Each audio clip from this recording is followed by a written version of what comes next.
ईश्वर का नाम, अल्लाह वाहिगुरु गॉड खुदा रब का नाम जब इंसान पुकारता है तो उस तक लाजमी पहुंचता है। आपका अगर कोई नाम ले, आप अगर बहरे नहीं तो आपको सुनेगा और आप बात करेंगे। भगवान तक भी जब कोई उसका नाम लेके उसे बुलाता है तो उसकी आवाज पहुंचती है, लेकिन उसकी आवाज आप तक नहीं पहुंचती क्योंकि काम वासना, क्रोध, लोभ, मोह, अहंकार, मन, माया के पर्दे लगे हुए हैं आपके कानों में, आंखों में, दिलो दिमाग में। आपकी आवाज पहुंचती है और उसकी आवाज वापस में आती है। तो इन पर्दों को हटाना जरूरी है और ये पर्दे ऐसे हैं जो अपने आप नहीं हट सकते, बहुत ही मुश्किल है। इनको हटाने के लिए निरंतर प्रभु के नाम का सुमरन करना पड़ता है। मालिक की बनाई सृष्टि की सेवा करनी पड़ती है। ज्यों-ज्यों सेवा करते जाओगे, ईश्वर के नाम का जाप करते जाओगे, ये पर्दे फटने शुरू हो जाएंगे। निरंतर किया गया सुमरन आप आत्मा और परमात्मा के बीच के विषय विकारों के इन पर्दों को बिल्कुल जला के राख कर देगा, तो मालिक की आवाज भी सुनाई देगी और मालिक दिखाई भी देंगे। पर इसके लिए साधना करनी पड़ती है। अपने शरीर को साधना है, अपने विचारों को साधना है, दिलो दिमाग को साधना है, अपने कर्मों को साधना है। और साधने के लिए आत्मबल चाहिए। और बात वहीं घूम के आती है, आत्मबल प्रभु के नाम से मिलता है। किसी डॉक्टर के पास ऐसा टॉनिक नहीं है जो आत्मबल दिला दे। आत्मबल, विल पावर सबके अंदर मौजूद है। जैसे पृथ्वी में, धरती में पानी है,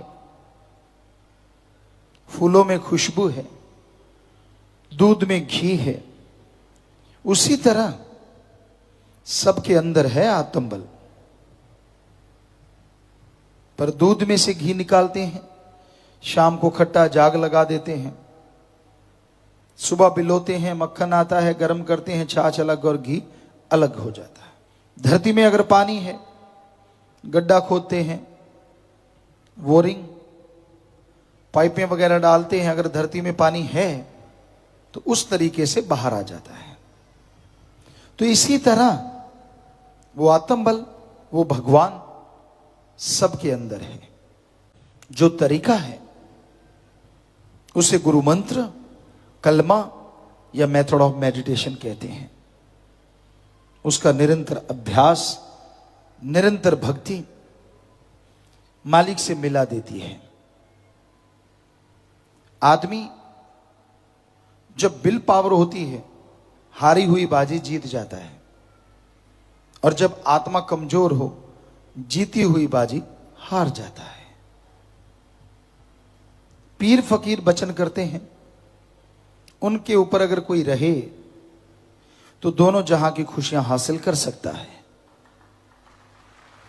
वचन ना माने तो छोटी सी खुशी भी हासिल नहीं होती। जब सत्संग के दायरे में इंसान रहता है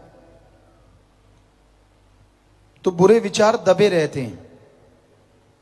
जैसे ही सत्संग से बाहर गया, होता कौन सा मुझे कोई देख रहा है, भूल जाता है भगवान तो कण कण में है, जर्रे जर्रे में, गॉड इज एवरीवेयर, वो तो हर जगह रहता है।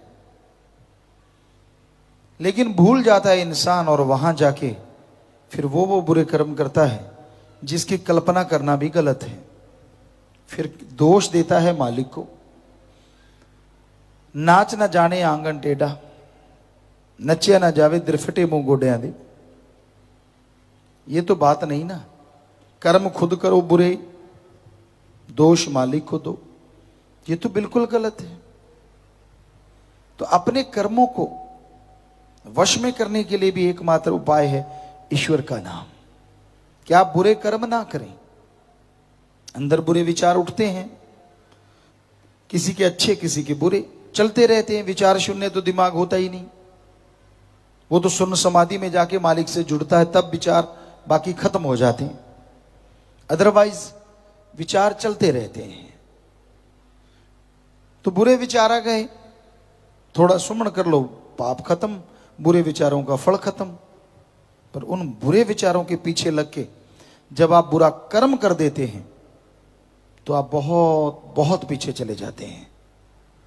कहते ना एक चढ़ाई चढ़ना है, चढ़ते चढ़ते चढ़ते गियर न्यूट्रल हो जाए, ब्रेक फेल हो जाए तो गाड़ी पीछे की तरफ लुढ़कती आएगी, गड्ढों में पत्थरों में टकराएगी, चकनाचूर हो जाएगी। उसी तरह रूहानियत है।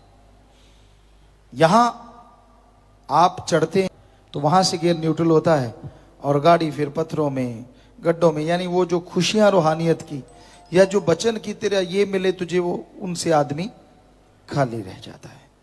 तो संतों का काम जीव को समझाना होता है, पर बचन उतनी देर ही मानता है जब तक उस दायरे में रहता है। जैसे आदमी दायरे से बाहर हो, आप रूप रंग देखो उसका, चाल ढाल नाजो नखरे सब चेंज हो जाते हैं। एक कहावत है, ऐसी हो नहीं रह गई जी कुछ होर बन गई। उसको लगता है कि यार जिंदगी तो अभी मैंने देखी है, मैं तो ऐसी घुटन में रहा, कौन सा राम नाम, कैसी भक्ति, कैसी इबादत। मन उस समय सब कुछ भुला देता है। तो ये बुरे विचारों पे काबू पाना हो, इन बुरे विचारों को कंट्रोल करना हो, एकमात्र उपाय है सुमरन। सुमरन करते रहो, भक्ति करते रहो, तो बुरे विचार हावी नहीं होंगे। अगर बुरे विचार चले भी दिमाग में, उनका फल खत्म होगा और मालिक की कृपा दृष्टि के काबिल आप बनते चले जाएंगे। ज्यों ज्यों सुमरन में मन ठहरेगा, त्यों त्यों दिलो दिमाग की मैल उतरती जाएगी। और जैसे ही दिलो दिमाग पाक पवित्र होंगे, मालिक के नूरी स्वरूप के दर्शन होने शुरू हो जाएंगे। तो इसलिए भाई बचनों को मानो, बचनों पे चलो, ताकि तमाम खुशियां मिलें, आपके गम दुख दर्द चिंताएं मिट जाएं और मालिक की कृपा पात्र आप बन सके। इतनी दुखदाई जिंदगी में, इतनी चक्रव्यूह में फंसे होने के बावजूद जो ईश्वर की भक्ति करते हुए ईश्वर से प्रीत और निभा देते हैं, उनसे भाग्यशाली कोई दूसरा हो ही नहीं सकता। और उनकी वजह से जब वो ओढ़ निभा के जाते हैं तो आगे दरगाह में जो रूहें उल्ट फंसी होती हैं या किसी जूनों में, तो मालिक रहमो करम करके पूर्ण गुरु पीर फकीर की उस रूह को हुक्म दे देते हैं कि अपनी रूहों को साथ ले जा। तो वो अपने पिछले बुजुर्गों को, फंसी हुई रूहों को भी निकाल के ले जाते हैं। इसलिए भी जय जयकार होती है। तो ये कोई मालिक से प्रीत लगाना बड़ा आसान है, लगा के ओढ़ निभाना मुश्किल है, लेकिन इसका मतलब असंभव नहीं है। तो मालिक का प्यार मोहब्बत की जाग हमेशा लगती रहे, सुमरन करते रहो, सेवा करते रहो और अंत्य करने में तड़प रखो। पता नहीं वो सपने में कब दीदार दे जाए, पता नहीं वो जागते हुए कब मिलके मिलनसार बना जाए और वो पता नहीं कब नूरी दर्श दीदार से माला माल कर दे। ये उस मालिक की मर्जी है। इंसान कह तो देता है मैं तो घंटा सुबह शाम सुमन करता हूं, बहुत भक्ति करता हूं, मुझे मिला क्यों नहीं? क्योंकि बाकी घंटों में पता नहीं क्या क्या करता है, पता नहीं बाकी जिंदगी जो गुजर गई उसमें क्या क्या गुल खिलाए। बड़ा उतावला हो गया भगवान को पाने को, घंटा सुबह शाम देखिए ताने देने लगा, उलाने देने लगा, मुझे मिलता क्यों नहीं? और जो जो गुल खिलाए हैं, कितने घंटे बर्बाद किए, कभी उनका जिक्र किया? कभी वो दिमाग में आया यार मैंने क्या क्या कर रखा है? फिर क्या हो गया? अगर भगवान नहीं आ रहे फिर भी सुकून तो देते हैं, चैन तो देते हैं, अंदर खुशी तो देते हैं, जीने की राह तो आसान बना देते हैं, पहाड़ जैसे कर्म कंकर में तो बदल देते हैं। वो तो शुक्राना नहीं करता। एकदम से 10वां द्वार खुले और मुझे नूरी स्वरूप दिख जाए, बस ये चाहना है। चाहना करना कोई बुरी बात नहीं, लेकिन ये तो उसकी मर्जी है ना, आप उसके काबिल कब बने, कब उसके लायक बने और वो नूरी स्वरूप भगवान आपको दिखाए। पर उससे पहले ये हो नहीं सकता कि भक्ति करने वाले, सेवा करने वाले और वचनों पे पक्के रहने वालों को मालिक अपनी झलक ना दिखाए। वो दिखाता रहता है, कहीं ना कहीं, किधर ना किधर, कोई ना कोई उनका इशारा आता रहता है। उसको पकड़ो ना पकड़ो ये तो आपकी मर्जी है, लेकिन ऐसा संभव है कि वो जरूर दिखाता है, हर हाल में दिखाता है। तो उससे प्यार करो, भगवान से। पर भगवान से प्यार अगर बढ़ाना चाहते हो, ਧੰਨ ਧੰਨ ਸਤਿਗੁਰੂ ਤੇਰਾ ਹੀ ਆਸਰਾ। ਗੁਰੂ ਜੀ ਦੀ ਪਿਆਰੀ ਸੰਗਤ ਨੂੰ ਨਿਵੇਦਨ ਕੀਤਾ ਜਾਂਦਾ ਹੈ ਕਿ ਹਰ ਰੋਜ਼ ਸਤਸੰਗ ਸੁਣਨ ਦੇ ਲਈ ਸਾਡੇ ਚੈਨਲ ਡੇਰਾ ਸੱਚਾ ਸੌਦਾ ਨੂੰ ਸਬਸਕ੍ਰਾਈਬ ਕਰ ਲੈਣਾ ਜੀ।